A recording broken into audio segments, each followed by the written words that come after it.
जब मैं अपने कमरे में सो रही थी तभी मेरा मामा मेरे रूम के अंदर आ जाता है और धीरे से दरवाजा बंद कर रहा था। लेकिन मुझे जैसे ही दरवाजे की आवाज सुनाई दी, मैंने उनको देख लिया।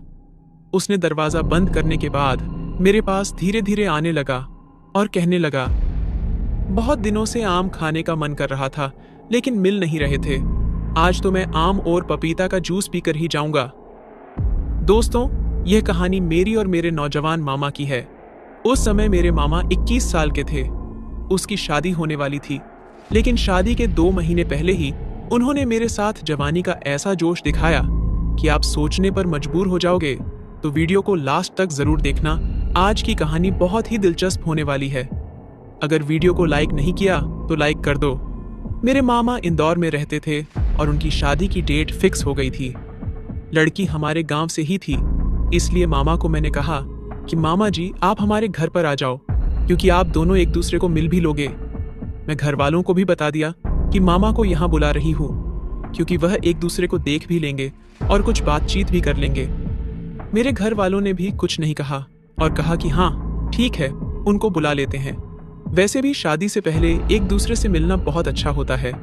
उसके बाद मामा जी शादी के 2 महीने पहले ही हमारे घर पर रहने के लिए आ जाते हैं। जब मेरे मामा ने मुझे पहली बार देखा तो उस समय मुझे कहने लगे, बहुत प्यारी लग रही हो, इतनी खूबसूरत तो मेरी बीवी भी नहीं होगी शायद। उस समय मैं अकेली थी तो मामा जी ने कुछ रोमांटिक बातें मेरे साथ कर दी। मैं तो पहले पहले ऐसा समझ रही थी कि मामा जी मेरे साथ मजाक कर रहे हैं, लेकिन मामा जी तो मुझे कुछ और ही नजरों से देख रहे थे। मेरा नाम रेखा है। मेरी उम्र उस समय 19 साल की थी और मैं जीन्स टी शर्ट पहनती थी। टी शर्ट थोड़े से बड़े गले वाली पहनती थी, जिससे कि नीचे झुकते ही सब दिखे। मैं टाइट जीन्स इसलिए पहनती थी कि मैं बहुत ही खूबसूरत देखूं और लड़के मुझे पाने के लिए तरसे। जब मेरे मामा मेरी तारीफें कर रहे थे तो मुझ में कुछ अजीब सी हलचल होने लगी थी, लेकिन उस समय तो ज्यादा हलचल हुई, क्योंकि मैं मामा को माँ ही समझ रही थी, लेकिन वह मुझे कुछ और ही नजरों से देख रहा था। जब मेरे मामा मुझसे बातें कर रहे थे तो उसी समय धीरे धीरे तंबू बन रहा था। मैं समझ गई कि मामा जी मुझे क्या चाह रहे हैं। जब मेरे मामा जी आए उस समय मेरी माँ घर पर थी और मेरे पापा और भाई दुकान संभालने के लिए गए थे। मैं मामा को मेरे रूम के अंदर ले गई और कुछ देर बाद मामा के लिए चाय बनाने के लिए किचन में चली गई। जब मैं किचन में अकेले चाय बना रही थी तो उस समय मेरे मामा भी आ जाते हैं। पता नहीं क्यों मेरे मामा से रहा नहीं जा रहा था शायद। मैंने कहा, मामा जी क्यों अकेले में मन नहीं लग रहा क्या? नहीं, मुझे तो आपके साथ बातें करने में बहुत अच्छा लगता है। मैंने कहा, तो कहिए क्या बात है जनाब। उस समय मैं जीन्स और टी शर्ट में थी। मेरे मामा जी कहने लगे, वह क्या है ना, मुझे तुमसे कुछ बात करनी है। मैंने कहा, बताओ ना क्या बात है मामा जी। तभी मेरे मामा जी कहने लगे, मुझे अभी बताने में शर्म आ रही है, बाद में आपको बताता हूँ। मैंने कहा, ठीक है मामा जी, आप पहले चाय पी लो। मैं चाय बना दी थी मामा जी को। मैंने चाय दे दी। मेरी माँ गार्डन में पौधों को पानी दे रही थी। उस समय घर में कोई नहीं था। तो फिर चाय पीने के बाद मामा जी मुझे कहने लगे, चलो ना एक बार रूम में चलो, फिर मैं आपको बताता हूँ। मैंने कहा, मामा जी यहीं पर बता दो ना, उसमें रूम में जाने की क्या जरूरत है, यहाँ पर भी तो कोई नहीं है। तभी मेरे मामा जी कहते हैं कि यहाँ पर कैमरा लगा हुआ है, अपने रूम में चलो ना। मैंने कहा, ठीक है आती हूँ, आप पहले जाओ। उसके बाद मेरे मामा जी मेरे रूम में चले जाते हैं और फिर मैं बाथरूम से होकर मामा जी के पास जाती हूँ। मैं जैसे ही रूम में गई, मामा जी ने दरवाजा बंद कर दिया। पहले तो मैं सोच में पड़ गई कि मामा जी दरवाजा क्यों बंद कर रहे हैं। उसके बाद उसने मुंह से भी नहीं बोला और एक चिट्ठी में लिखकर मुझे पकड़ा दिया। जब मैं चिट्ठी को खोलकर देखा तो उसमें लिखा था, आप मुझे बहुत खूबसूरत दिखती हो। मेरा मन अब मेरे काबू में नहीं रहा है। अब तो बस ऐसा लग रहा है जैसे आपको पा लूं। मैं आपके लिए पागल हो गया हूं। उसके आगे भी कुछ लिखा था, मैंने नहीं पढ़ा, और इतना पढ़ते ही मैं समझ गई कि मामा जी मुझे चाहने लगे हैं। उस समय दिन के 2 बजे थे। मैंने कहा, मामा जी इस समय ये सब करना ठीक नहीं है, रात के समय सोचेंगे। मुझे भी आप बहुत अच्छे लगते हो। मामा जी आप मन ही मन मुस्कुरा रहे थे। अब तो तंबू भी पूरा उठा दिखाई दे रहा था।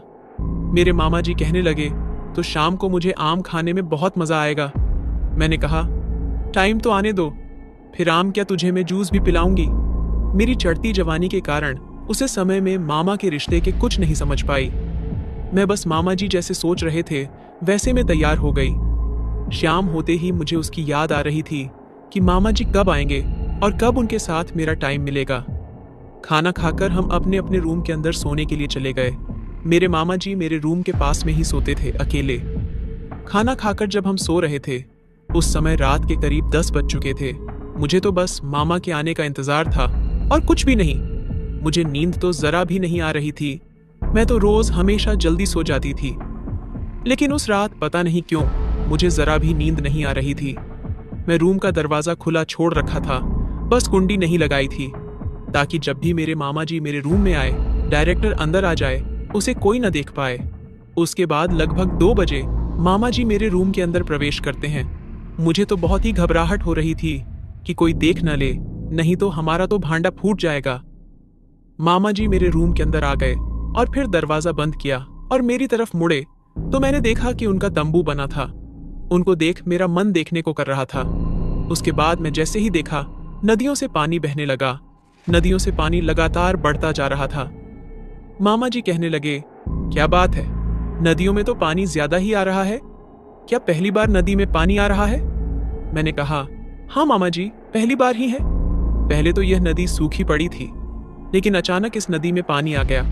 उसके बाद मामा जी ने बहती नदी में अपना नाव चलाने लगे।